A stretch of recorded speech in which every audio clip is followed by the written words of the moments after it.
John Davis, absolutely one of the best. John Davis True Crime. John Davis True Crime. John Davis doing what true crimers do. John Davis True Crime. John Davis. John Davis True Crime. Mr. John Davis. John Davis True Crime. John Davis True Crime. This guy John Davis. John Davis True Crime. John Davis True Crime. Maybe that's where I've heard that name before. John Davis True Crime. John Davis, and it's good to see you, John. How are you? John Davis True Crime. John Davis True. Hey, John Davis. John Davis. John Davis True Crime. John Davis True Crime kicks butt. Tune in and watch John Davis True Crime. You will love it. It's one of the best channels on YouTube. Tune in. It's John Davis True Crime.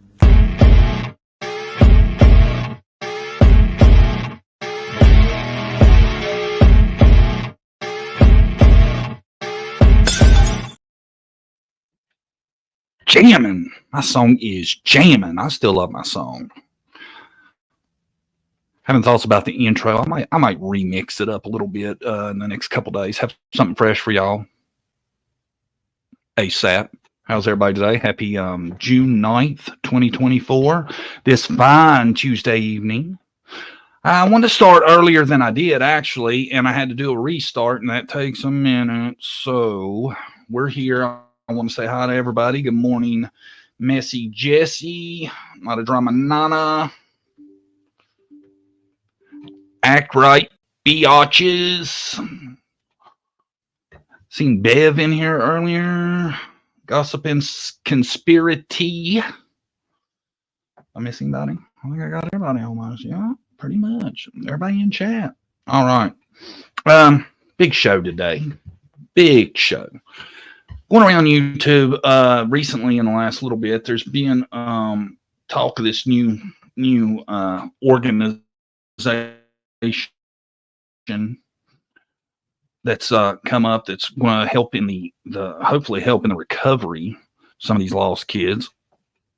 I'm not muted. Can y'all not hear me? I'm plugged in. Oh, thank you, Jesse.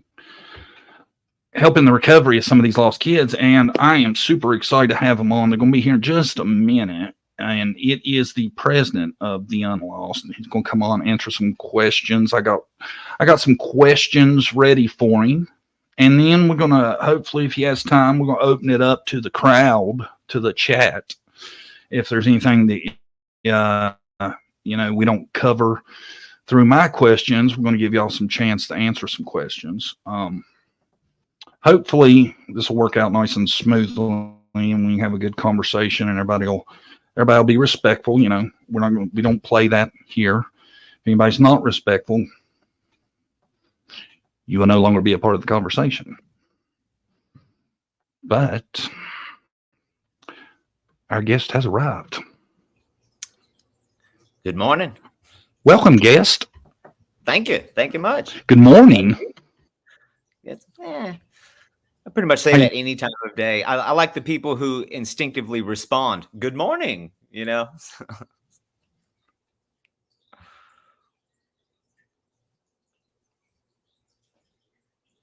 Oh, no.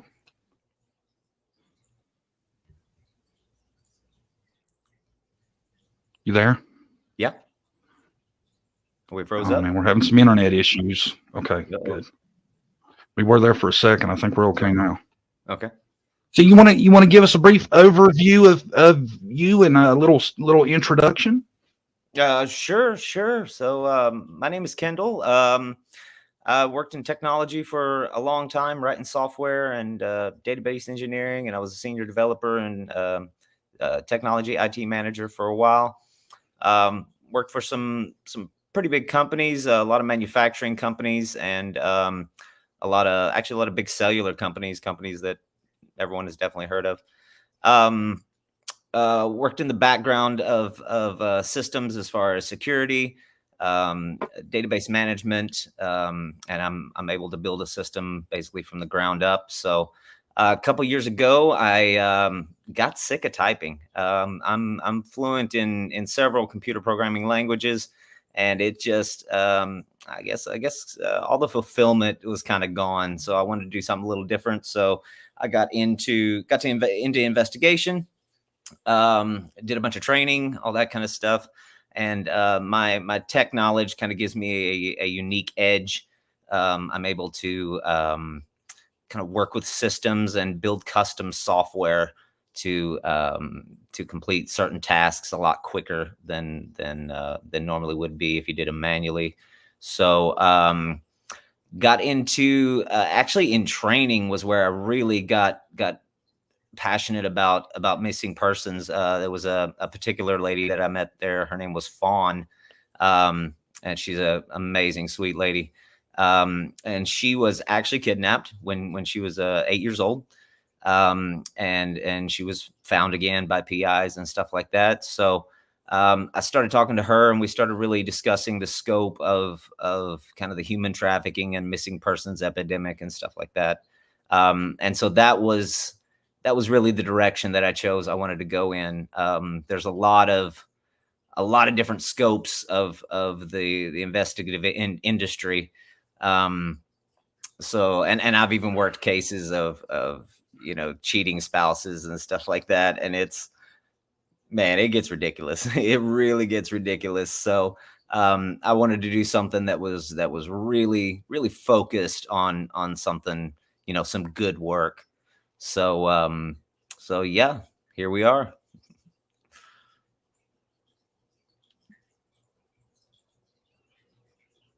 Excellent. So the programming and coding was getting a little tedious, huh? It was tedious. I enjoy some of it. Yeah, I enjoy it to a certain extent.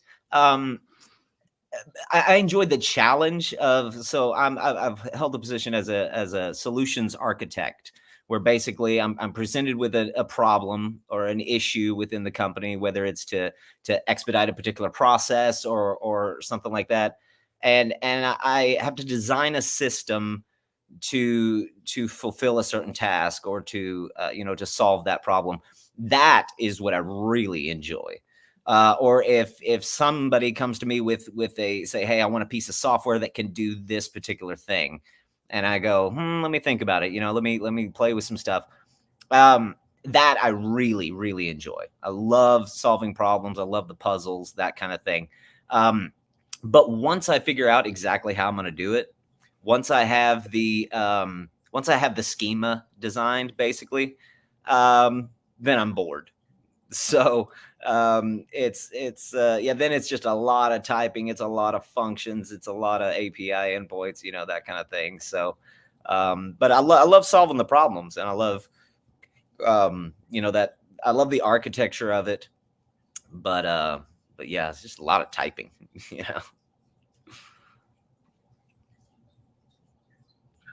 I've seen where they've used like stuff like, I'm assuming kind of what you're talking about, where they build things to where like crimes happen in various places in a city or neighborhood, and then they can input certain data and it'll hone into where the person lives and stuff like that. You ever seen that?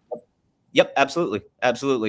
There's not exactly that, but one that comes to mind right away is what does he call it? It's a particular science. I can't think of his name right now, but he came up with a kind of the science of lost person behavior.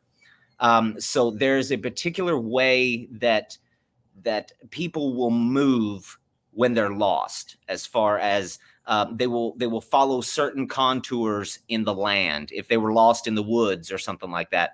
So what he can do, he's developed a computer model where he can say, where do we think that they went lost? We put a pin there, and then it will diagram out the most likely routes based on what we know of human behavior, of what we know of how humans behave when they're lost. Because we behave differently. We seek certain things. Our eyes go towards certain things that they don't go to when you're in, your own house. So, so yeah, definitely there's computer models for that. There is actually a good one is, have you ever seen the TV show Numbers? No. That one is amazing. If you want something that is directly what we're talking about here, watch Numbers, and it is awesome. And being a numbers guy and being a programmer, I can tell you that stuff is right on. It is right on. So Yeah, there's a lot of Yeah, science. I've seen where they've talked about like missing people, especially like I think out in the woods tend to go downhill as opposed to uphill. Right. I'm guessing, you put that kind of stuff in the program. That's the kind of thing that helps decide, where they went. Right? Yep, Yeah. absolutely. Yeah, and that's amazing stuff. Yeah, we have good topology maps now as far as the surface of our planet, basically. So we're able to plug that in, and we're able to see, that most likely path, and it'll spit out certain probabilities of which path they were most likely to follow and stuff like that. So, yep. So do you have that? Do you have access to that kind of software now for the Unlost? No. Do you use that stuff? No, we do not. No, we do not. Not particularly. That is, it's actually on my list to actually contact his. I've got his name in my bookmarks and stuff like that. I can't remember his name, but to get with them and start pursuing that. We haven't yet. Yeah.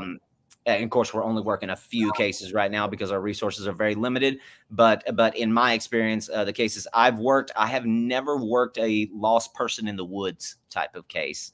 It's always been, an urban environment, that type of thing. So that hasn't actually come up. I haven't directly experienced that in my line of work, but I have no doubt that it will, and we definitely want to be prepared for that. So, and we know where the research is. So, yep. You talked about working a few cases. Anything we may be familiar with, the crowd may have heard of? Me personally, probably not. They're not advertised a whole lot. And private investigator, we tend to take the private pretty seriously. We are private investigators. Right. So usually you don't hear about it unless something went majorly wrong. So the wins are not usually advertised, that type of thing. So, but as far as the Unlost goes, not really. As I said, we're only working. We've had 3 cases so far. Our resources are limited right now. We're seeking a lot of sponsorships and funding and stuff like that to be able to really kick it into overdrive. But we're working looking into the Summer Wells case. Not necessarily working it. We're trying to sift through a lot of the speculation and a lot of the data that's out there. And trying to find leads, trying to find really credible leads to be able to go off of. And I know there's a lot of opinions out there, but being an investigator, we can't really go off opinion. We can't just say, oh, that guy looks shady. Let's build a profile on him. It's like, nah, I need to know why. I need to know, where he was at this time. We have to have those facts. It has to be cogent. It has to be solid. So that's one thing we're doing right now with the Summer Wells case. We're trying to sift through, and we've got a lot of data in our software where we're trying to reach out to people and sift through this data and try to really tie some stuff down, and try to build a model of what happened. So. Right. And everybody needs to understand you just started. This is rather new, right? Yeah. The only funding we have right now is what I'm putting into it. So it is literally less than a month old. So. Right. Yeah. And let's look at my questions. I made some questions up for us here. Let's see if we can go through them. See what we like here. What is the Unlost? We pretty much went over that. What's like the parameters the people? Like the cases you're going to take involved in? Is it 18 and under? Anybody? 18 and under. We're mainly going to focus on children. I have worked cases personally worked cases for people older and stuff like that. And it's the need is there, and I've got a lot of statistics of from the FBI and the Department of Justice and stuff like that, and NAMUS. The statistics are outrageous. There's something especially heinous about hurting a child, and we really had to pick a lane. We had to pick something to really zero in on and really focus in on.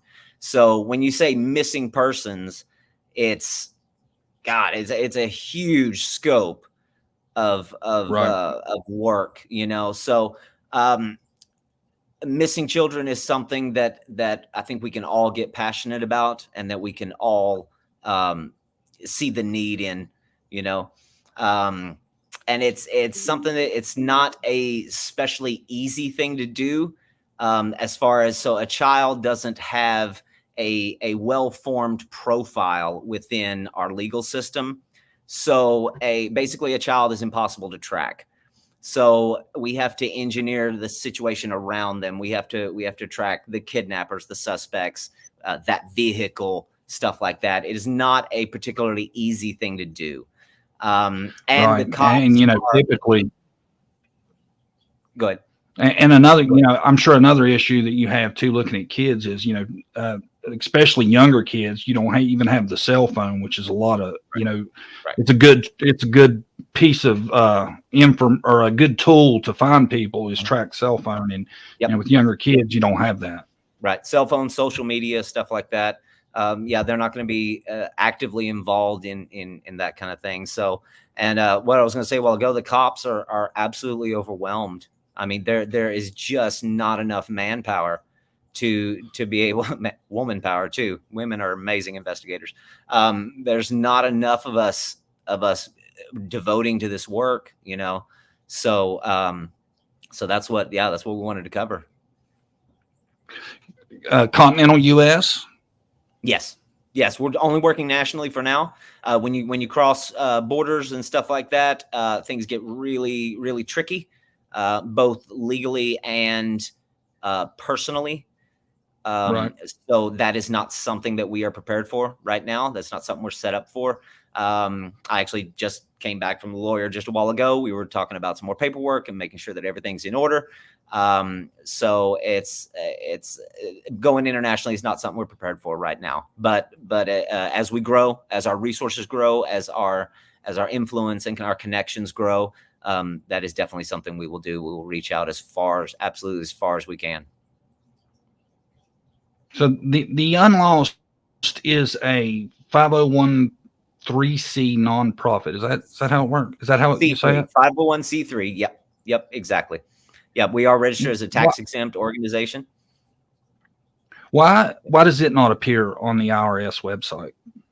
I don't know. I've heard of that, and the team is telling me that, and we've heard it a little bit. It's I think it might be a caching issue between the public and the private and the public side of the IRS. We're working with getting nonprofit status with a lot of the companies that we use their tools. So like Google and PayPal and stuff like that. And it's showing up for them. And our bank account, it popped right up for them. So, but they're going to have access to a little bit different system than what's going to come across the IRS website. So, I don't know. I'm not really worried about it. I have our letter of determination. So I'm not really worried about it. We heard, I think, I know, our secretary called the IRS and they said August the 2nd. If I'm not misquoting that, it will be on the public side. So. Right. Is that when they update the website, you think? Because I'm sure there's a lot of people that apply and it changes, Yeah. So I would think there's probably a good chance that has a lot to do with it. Yeah. And those kind of things will be processed in batches. So they have what are called services in the background. And I've built these systems where the internal software is running on a different database than the external software. Or the public side of the software. And so it will process in batches. So every now and then it will kick off an operation and process maybe 100,000 rows. And then it'll kick off other processes because these processes have to be segmented. Otherwise the machine will just crash. You'll lock up the machine that these services are running on. So it'll process, 100,000 rows and then maybe 20 minutes later, it'll process another 100,000. 20 minutes later, it'll process another 100,000. That kind of thing. So, I'm not exactly sure how the IRS system works. I assume it's fairly complex, but yeah. Yeah, I know. I know. Me and you spoke about that, and I think the people that really need to see it know that it's Right. valid. So I don't think Right. it's an issue. Yeah, Um, Google and PayPal and our bank, and that kind of stuff. Yeah. So, yeah. Exactly. Let me get to the next one here. Oh yeah, tell us about the different resources that you're working on for the Unlost, because it's really impressive, the scope.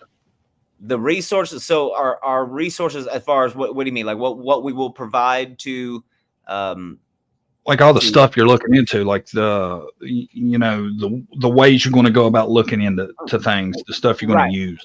Right. Okay. So our main resource will be, and resource is a big word, so it will be the financial support. Right. It will also be the contractual and compliance support.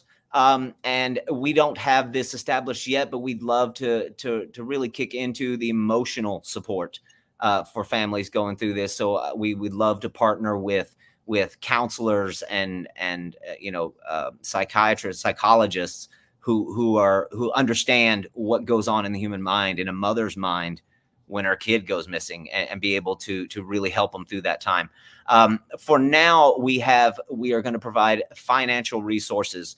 So we will connect the family of the missing child, or the guardian of the missing child, with a agent in our network. So that will be a private investigator, that will be a private contractor, or a protection agent. And we will be able to facilitate that relationship and provide funding. So we will basically pay the bill for the family. And we will send out a team, and they will go out and they will do the work, and they will do the full investigation. They will have boots on the ground. The Unlost intends to cover all of the expenses while they're out, and ultimately bring that child home. Right. And you're going to have a wide array of tools too, right, that you put into an investigation. Oh, absolutely. Absolutely. Yeah. Every investigator has their own little niche and their own little mojo, I have a particular little mojo that I use that has helped me be successful. So yes. And the thing is to get as many of those minds together and working towards the same direction, and combine those tools, combine those resources, and be able to generate leads, and to actually be able to do the work. So yeah. I know you talked about private detective stuff like that. What about like searching? Are you gonna work on adding maybe search team, like certified search teams to help? Are you gonna make those kind of contacts, like dogs, send them out, all that? Perhaps a lot of those are law enforcement related, which we are not opposed to working with. So perhaps a lot of times that's the first thing that's done, is we send out the dogs, basically give them the scent and see where they go and see where they lay down. There are other resources. There's several nonprofits who facilitate that type of work. I don't see us as having a database of that sort, but what we do want to do is partner with these other resources, because that is what they do. They focus on that. So we want to focus on the investigation side of it, and generating these leads and figuring out what happened and where who went, that type of thing. Excuse me. And then we can call in one of these partners and say, hey, I need dogs, or I need 50 people to meet me at this location. And we'll call in a local fire chief. They are trained in that type of thing, and they know how to execute a proper search and stuff like that. Make sure we don't cover the same ground, make sure we lay out the grid properly and stuff like that. Drones, we can call in the drone team, and things like that. So we don't want to spread ourselves too thin. I feel like if we try to do everything, we'll do nothing. You know what I mean? So we want to stay laser focused on investigation and funding these investigation efforts. Right. That's what I've been fishing for about 10 minutes to get you to talk about the drone team because I thought that was really interesting. Yeah. You have been refusing. I apologize. I missed the hook. I'm sorry. I missed the hook on that one. That's okay. Yeah, but yes, there are a lot of tools out there. Yep. Even satellite imagery and stuff like that. So, yep. Yeah, and we have talked some before. That's obvious. And you were telling me about, and I thought this was just amazingly interesting, is that you've even looked into what happens if you find out where a kid's at. You want to talk about the breach thing that you were telling me about? Sure. Yeah. There's it's not something that's really known, and you usually don't talk about it too much because when people hear it, they instantly think breaking and entering, and it kind of freaks them out. It is not something that happens a lot, and it's something that is highly specialized. So basically, what we have is authorization to breach an establishment. We are able to come in and get the child out. Now, there are definitely limitations to what we can do. We have a use of force continuum. So the police have a use of force. The FBI has a use of force. The CIA has a completely different use of force. Pretty much every agency has a particular use of force that they are allowed to use. So a cop is not allowed to shoot someone who's running away, right? A cop will lay down his gun in a hostage situation. If someone has a hostage, has a gun to their head, a policeman will lay down their gun. An FBI agent will not. They will not lay down their gun. They'll most times take the shot. So there's different use of forces. So anybody in the industry, anybody in the as far as people we would hire, hire, that's not really a good term, but yes, basically we're hiring them. Anybody that we would employ to do this work, they know exactly what I'm talking about, and they know exactly how we would do this.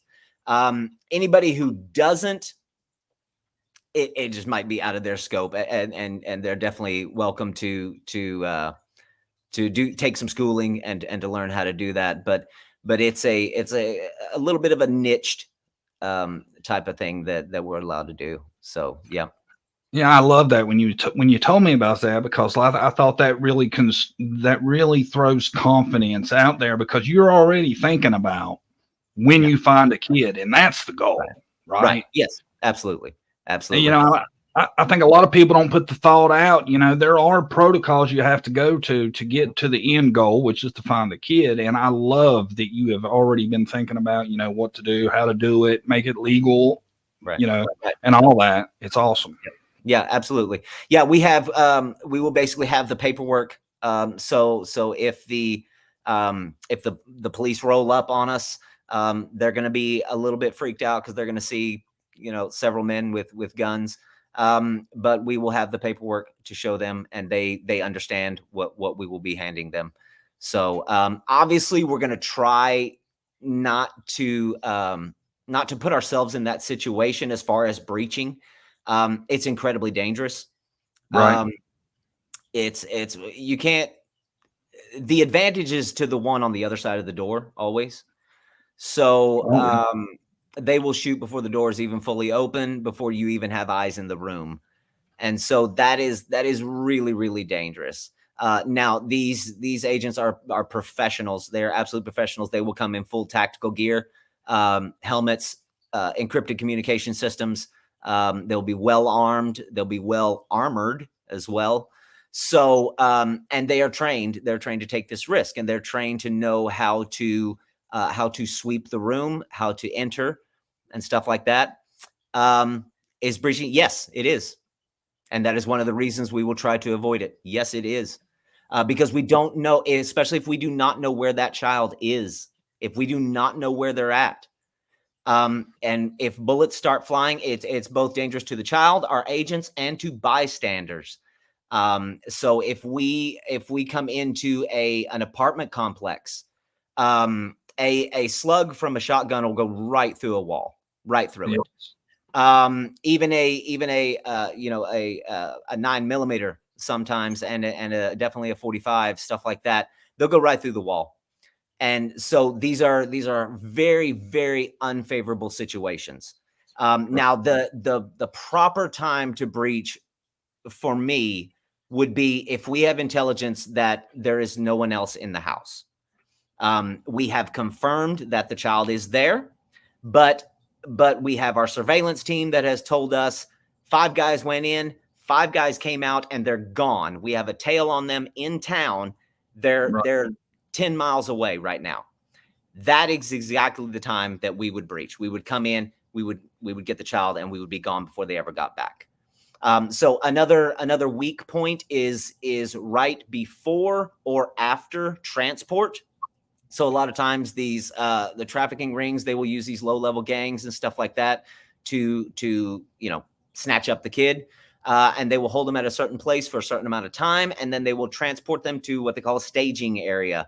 From there, they'll be transported to their master transport or wherever they're going. If they're going overseas, they'll be in a cargo container or some terrible crap like that. There are weak points, and those are the points that we would exploit. So there's a point right before and right after transport where we would intercept at that point. And that's the weak point that we want to exploit. During transport, once again, incredibly dangerous for the child. We cannot TVI a vehicle going 70 miles an hour. You'll kill everybody inside of it. Right. So these are things that our agents are trained on, and they understand this. I was trained by ex-cops and some ex-military, and there is, yes, we're definitely thinking and considering those options and coming up with the best plan to get in and get out as smoothly as possible. And if we can do it without ever being seen, that would be paramount if we could do that. So yeah, it's a lot of stuff to consider. It's very dangerous work. But we've got the training and we've got the knowledge, and we're willing to put ourselves on the line for it. Is it is a lot of how you go about this going to be determined by where you think the person is? Because I'm sure the laws in different states either make it easier or harder to do certain things, right? Yes. Yes. There is certain reciprocity between states, but a lot of times only for a limited amount of time. So a Texas PI can chase a subject up to Oklahoma or Kansas or something like that. But I'm actually not sure about Kansas, but I know Oklahoma is only 30 days. And then they got to be out of there. Otherwise, they have to be licensed as an Oklahoma private investigator. So there's a little bit of reciprocity between states. Actually, California has full reciprocity with Texas. So you can go to California and work all you want, stuff like that. You can chase your suspect there. But what we will do is we'll use local assets who are licensed and trained locally on those laws. And as we go on, and of course, we have contacts with lawyers and stuff like that who are going to help us maintain a compliance with whatever state we're working in. So yes, those local laws definitely matter. But we will be using those local assets who know what can be done and how to do it in their particular area. Right. There's a lot more to this legally than I think anybody would really believe. Right. Yeah, absolutely. Absolutely. Yeah. Even for law enforcement, there's more to it legally for law enforcement. Law enforcement can't do everything. As far as people think, oh, cops can do whatever they want to do. No, they can't. No, right. They can't. Pretty much nobody can do whatever they want to do. Not right. Even FBI agents can do whatever they want to do. So there is strict codes and strict guidelines that every agency must follow. So we're aware of those guidelines, and we have our paperwork in order to make sure that we're compliant with those. So are you going to try to build a big network of private eyes to help with knowing the laws of the different areas? Yes, absolutely. I've already had some great conversations in the last, and of course I've got access to all the networks. But I've been working with several PIs for the last little while. So it's they're pretty easy to find. The good ones are not so easy to find. Right. Just because you're licensed doesn't mean you're a good PI. There's that. It's that type of deal. Exactly.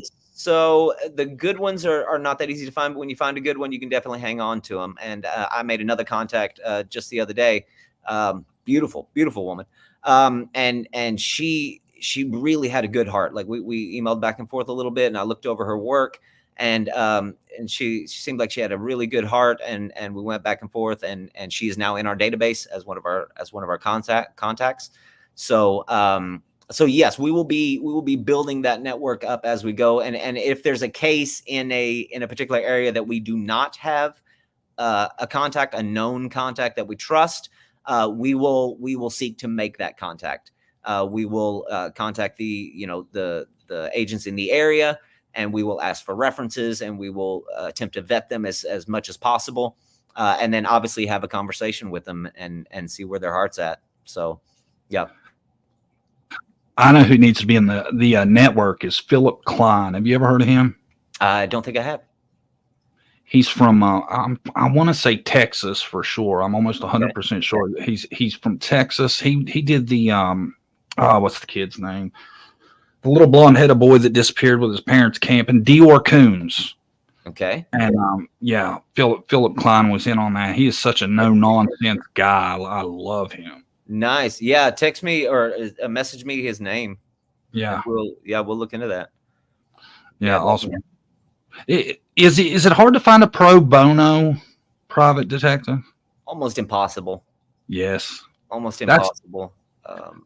That's why, I don't know if you're familiar, but there's a young man missing in Tennessee, Sebastian Rogers, 15-year-old, has autism. His dad managed to get 2 at one time that were working for him pro bono, and I was like, man, I would have thought that would have been a lot harder because private eyes are not cheap. That is incredible. I would say he was incredibly lucky, blessed, whatever you call it, like to have that.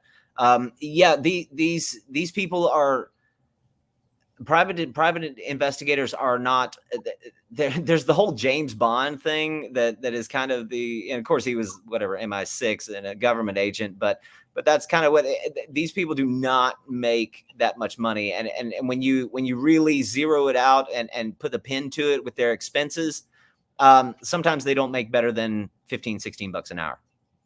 Really? So you're like, I'm paying them $75 to $125 an hour. These people got to be wealthy. They're making, $5,000, $6,000, $7,000 a week.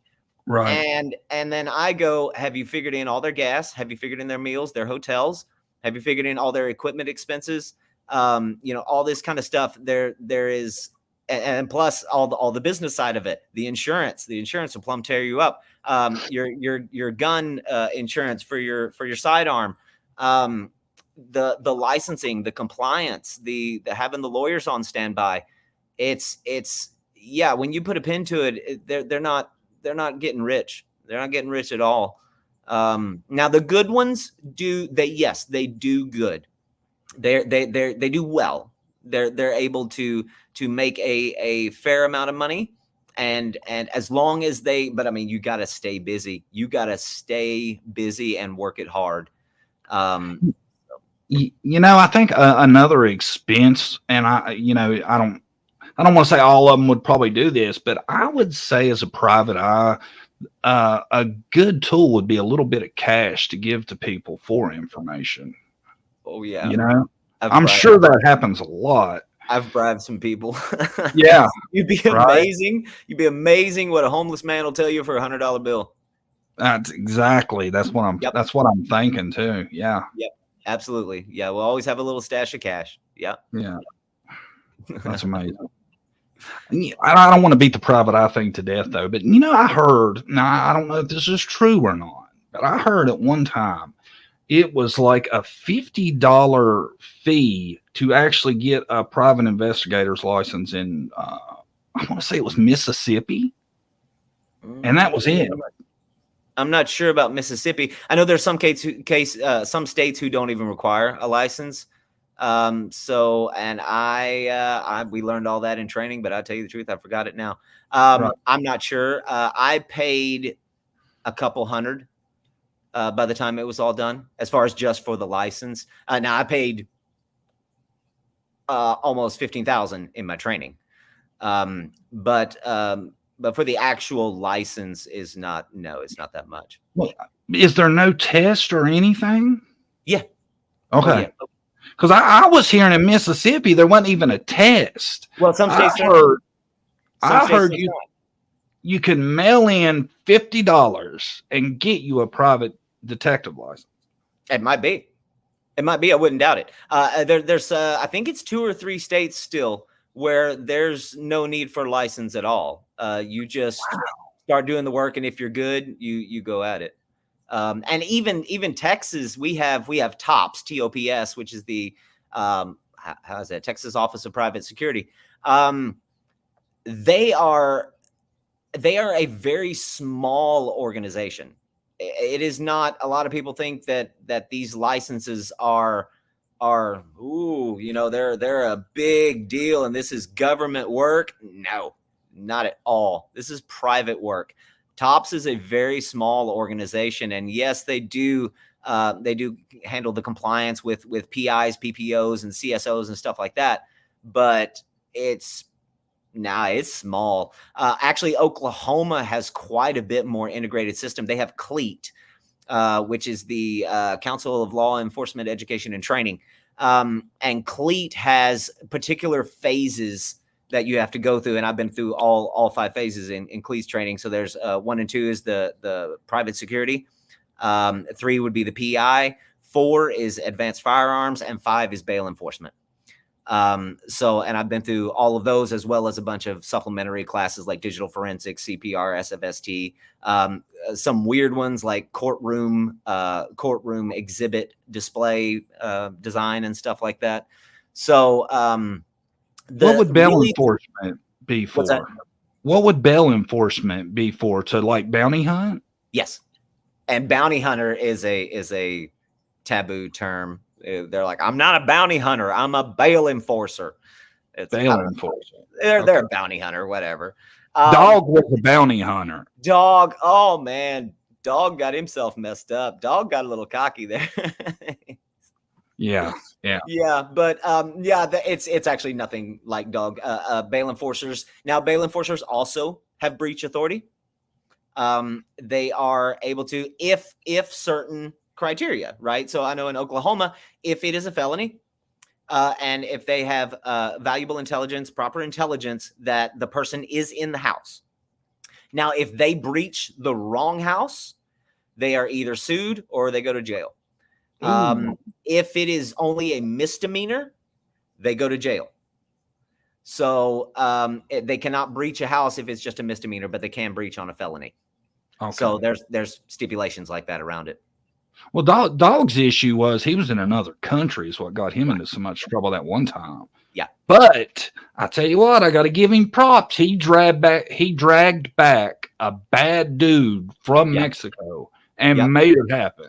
That L'Oreal guy, like the heir to the L'Oreal makeup, he was a horrible guy. There's it's a fine moral line there where we have to. Because it's like some of the things people have done. And then, okay, so take Illinois.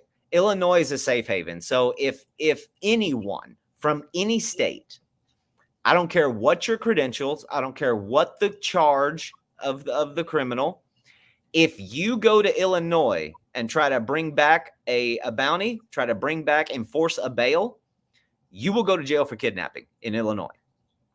So Illinois is a safe haven. And I've been to Chicago. I've been to downtown Chicago, Blue Island, Chicago. I've been there. And you can get hooked up or die really quick in that place. Right.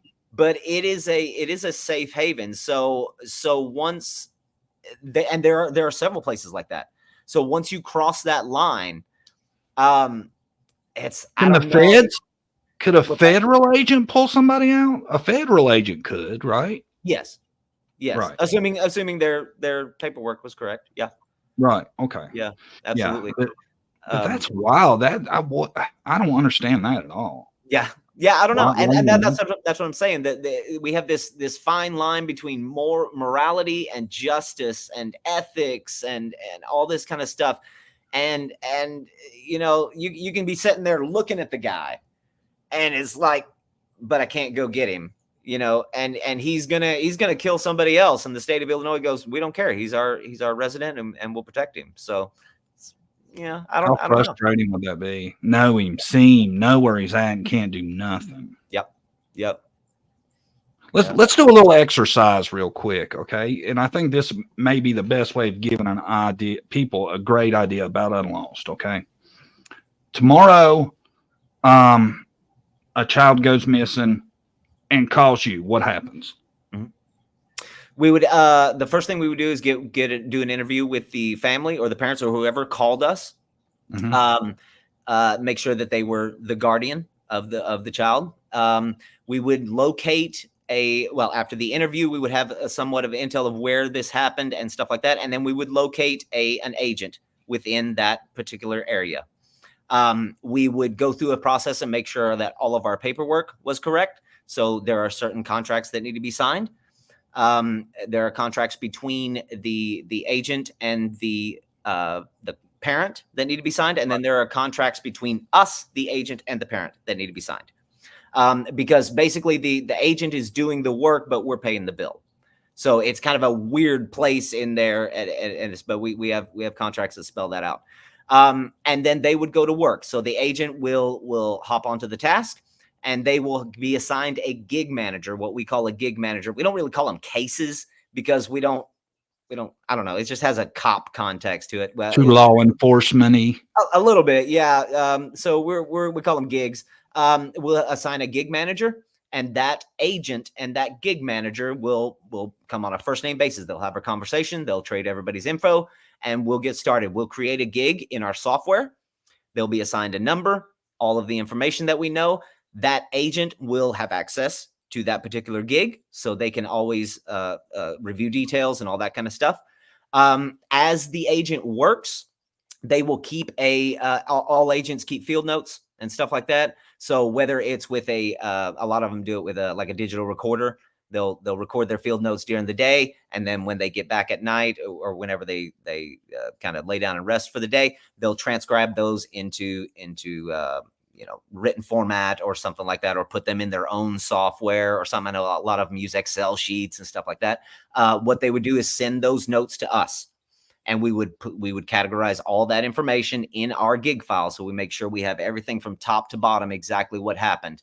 And the reason is if an agent falls off, if they say, well, I have another case that I need to go work on, I can't work on this case for more than a week or two. We want to make sure that we have all of that information. So we'll have another agent lined up. Hopefully not, because that creates kind of a rift. We want an agent to get on it and stick on it all the way to the end, but this could happen. We will be able to provide all of that information and say, this is what was covered. This is where we're at. This is where we're going, that type of thing.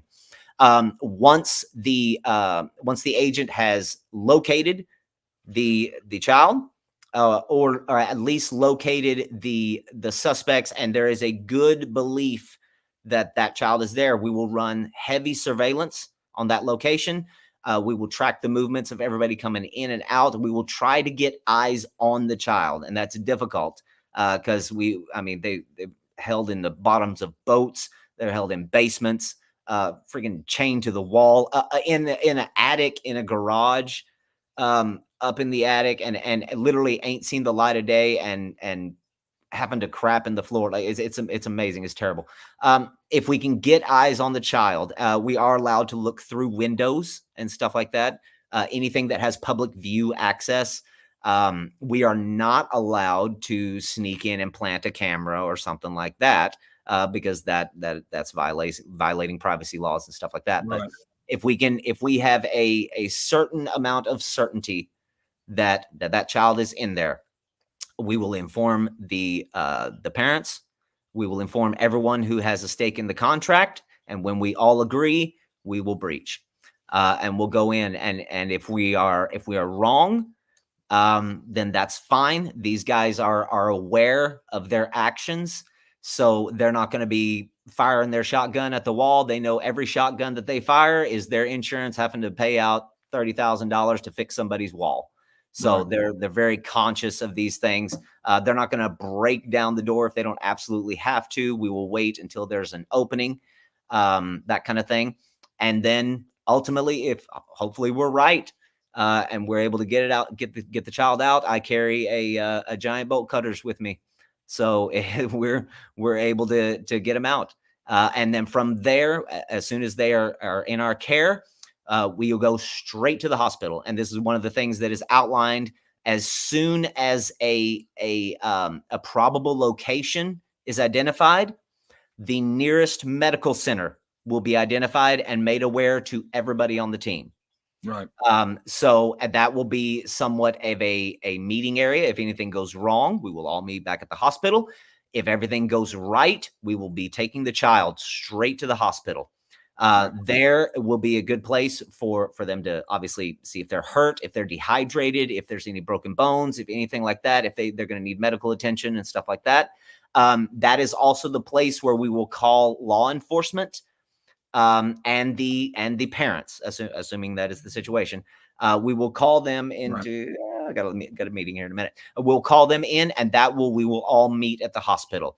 So everyone will be there. The agents will be there. The gig manager, depending on if it's too far away, stuff like that, they might be there. The ones who actually did the work, everybody will be there. So the law enforcement is able to do their interviews, and they're able to basically satisfy that MP number and close their case. And then the parents, obviously, as soon as the child is pronounced well and that everything is good to go, the child will be released, and then basically everybody goes home. Awesome. Yeah. I know you're in a hurry. Let me ask you one last question. Yep.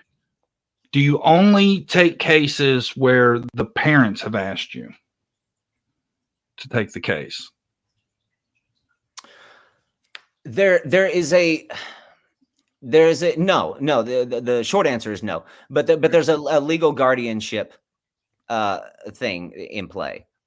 So I asked that because now I know the numbers are skewed because of how some kids are reported missing, but over 90% of the time, a parent or legal guardian happens to be the reason they're missing.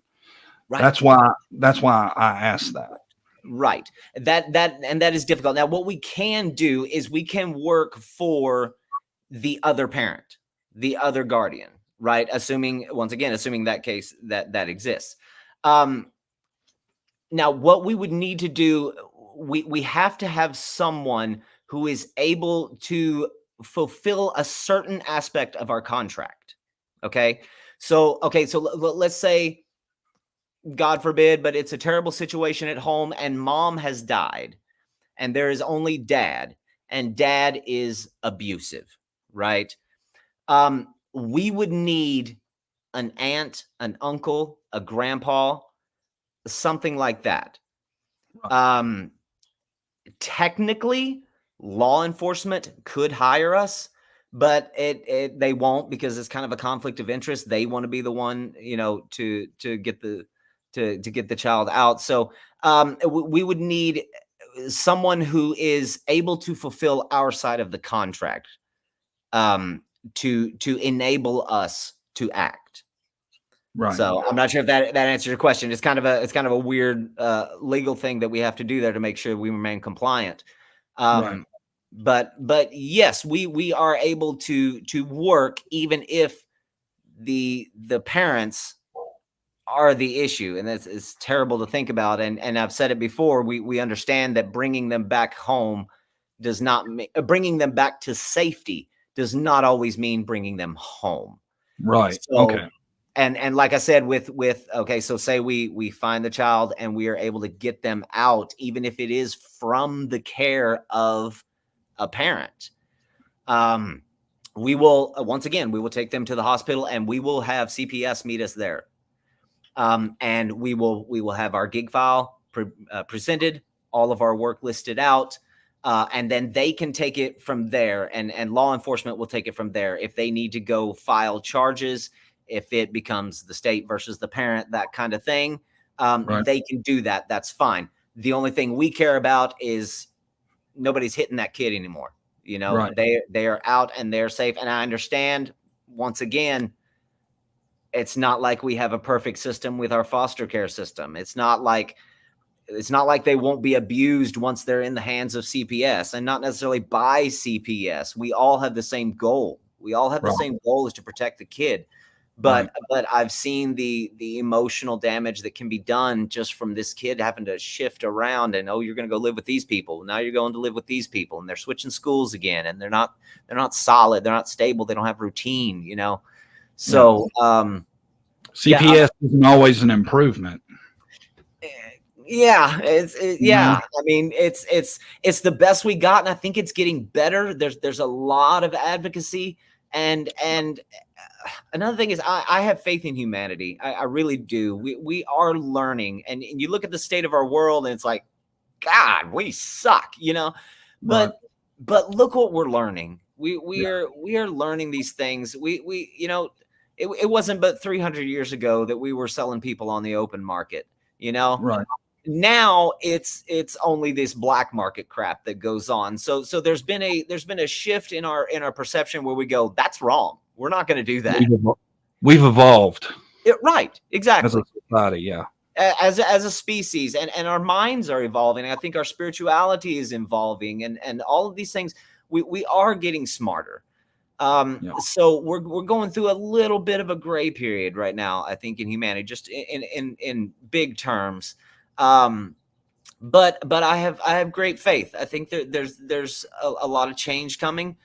There's a lot of people who are rising up non-violently. Nobody's going to war. We're not starting a revolution. God, don't start a revolution. It doesn't work. Like, it does not work. We have to do this with peace. We have to do this with love. But we're learning, you know, and we're getting better, and we're seeing that the more educated our society becomes, the less violent we become. And that is debatable as well. It's something I believe. I've seen quite a bit of data on it.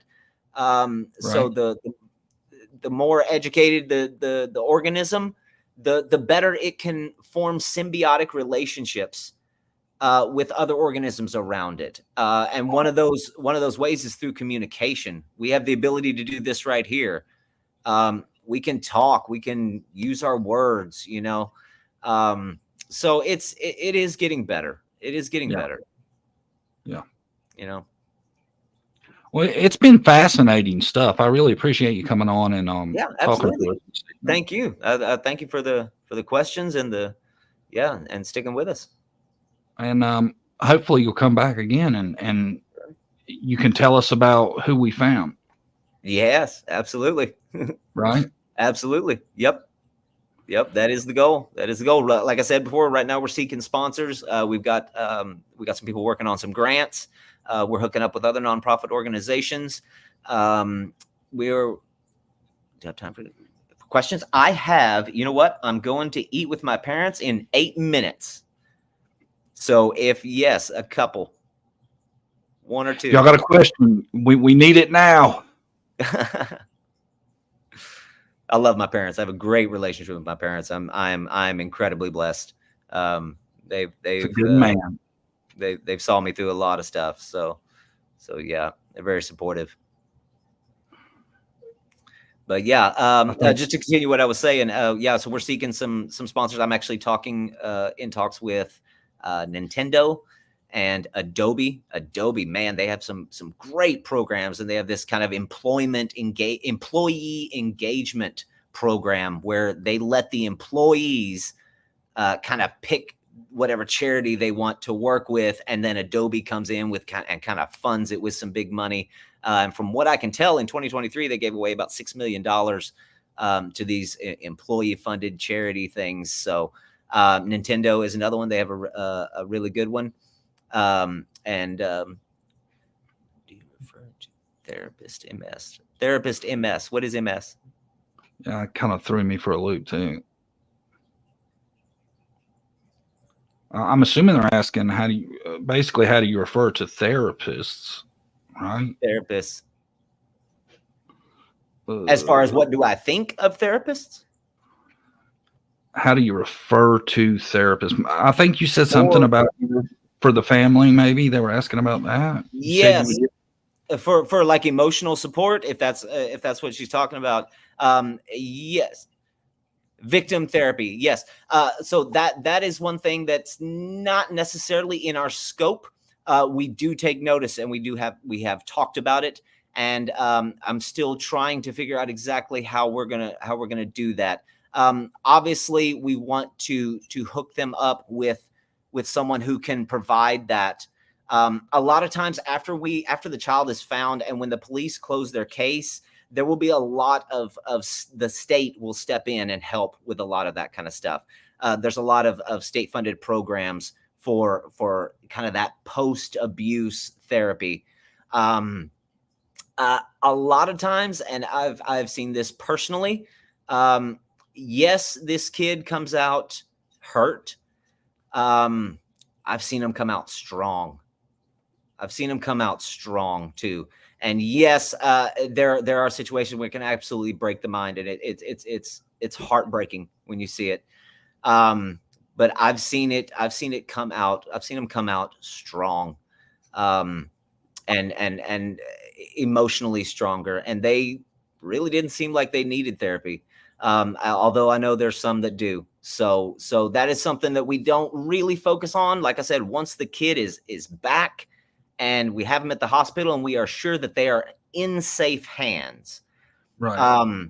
Hopefully that there are other programs who can take it from there and who can facilitate that kind of post-abuse care. It is not off our radar, but it's not really in the center of our focus. So I hope that answers your questions. What is your mission statement? You know what? We have not necessarily defined an actual mission statement. What I have on the website is the Unlost is a nonprofit organization dedicated to finding missing children and teens and returning them home safely. We are a team of investigators, field agents, and contracts who understand the pain of being missing, being missed, and loving someone who is missing. So I would say that is probably our mission statement. It kind of sums up what we do, who we work with, and our emotional state. I have been missing, and it was of my own doing. I was messed up and I ran away.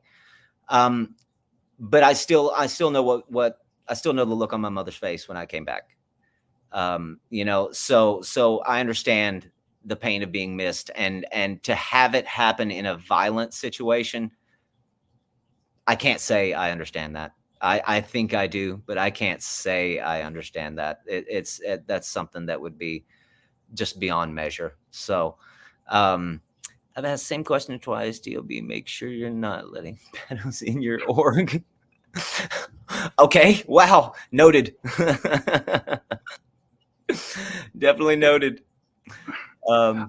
Yeah. That was a hell of a question, huh? I know, right?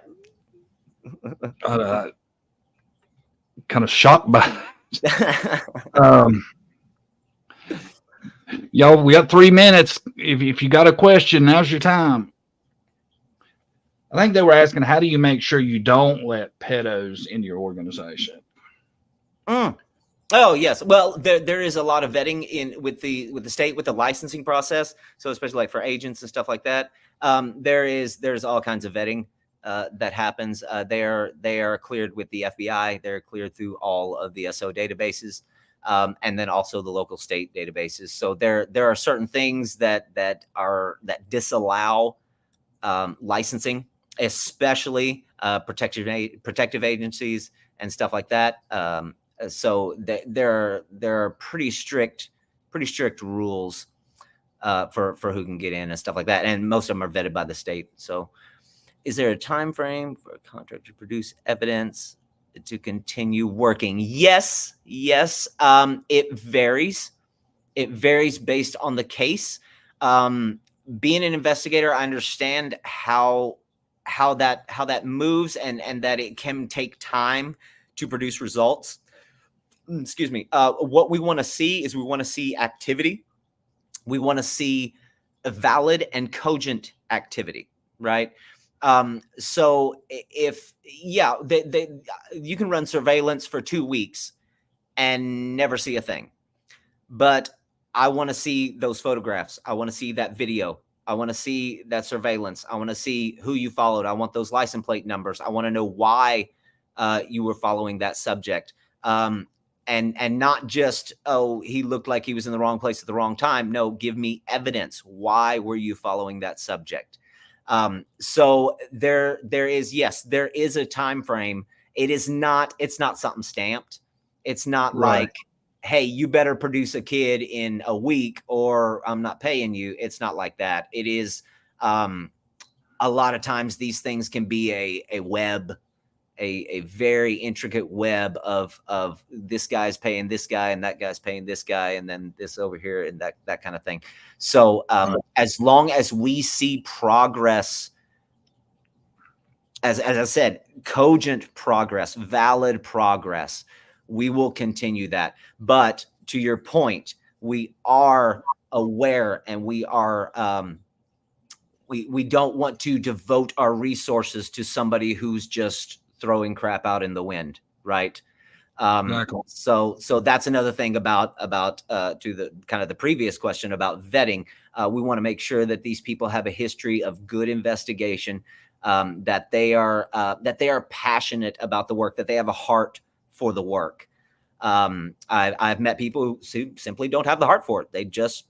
It's not that they don't care, but they just simply don't have the heart for it. And it's not something that they're willing to really put the time in. So I'll pay somebody for 40 hours. And if I see they're working 60, 70 hours, that's somebody that I can trust. That's somebody who's putting their heart into it, you know?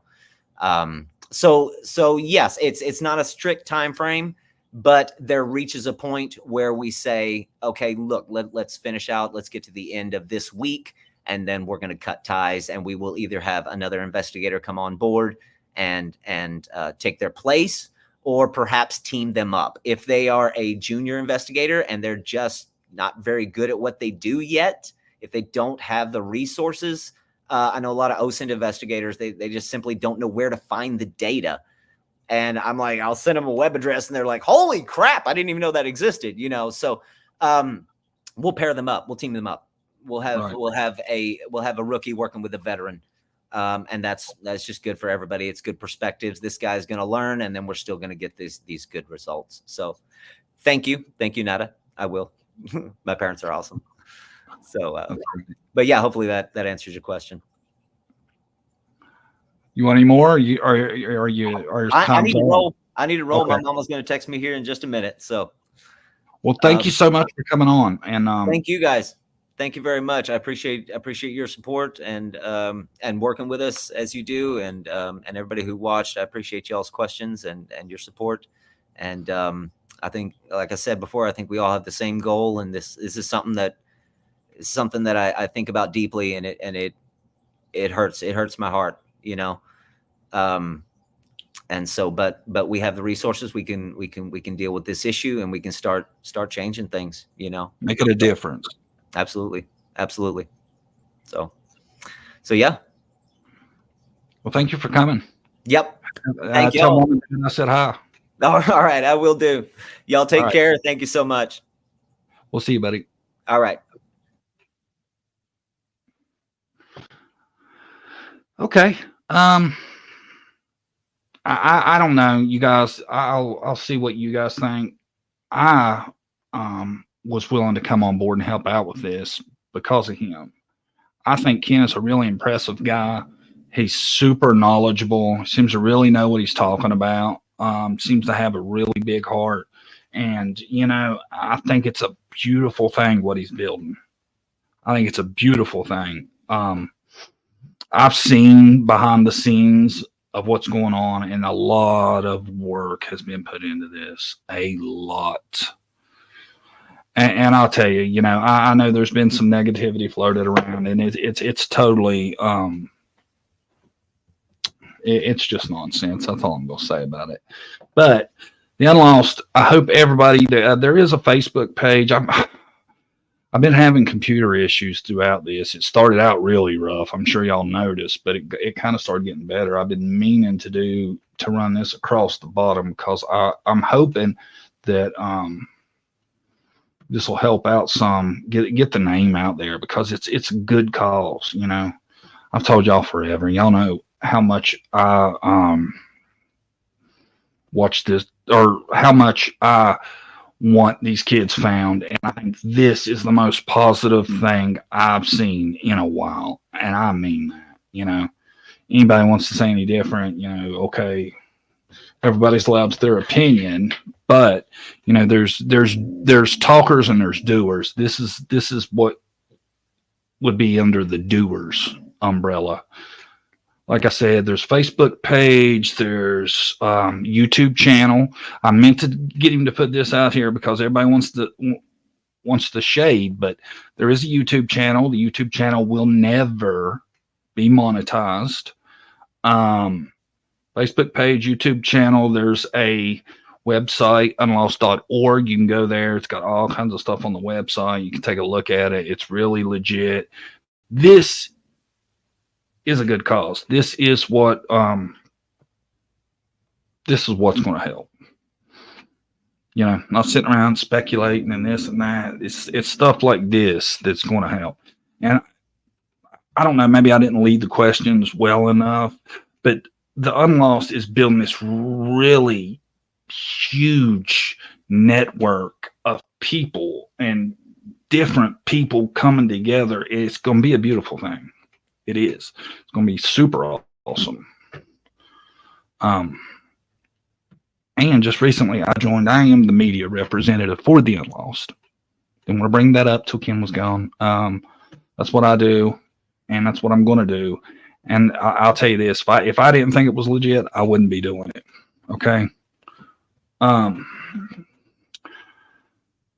hope anybody's got questions will watch this and see, listen to Ken talk.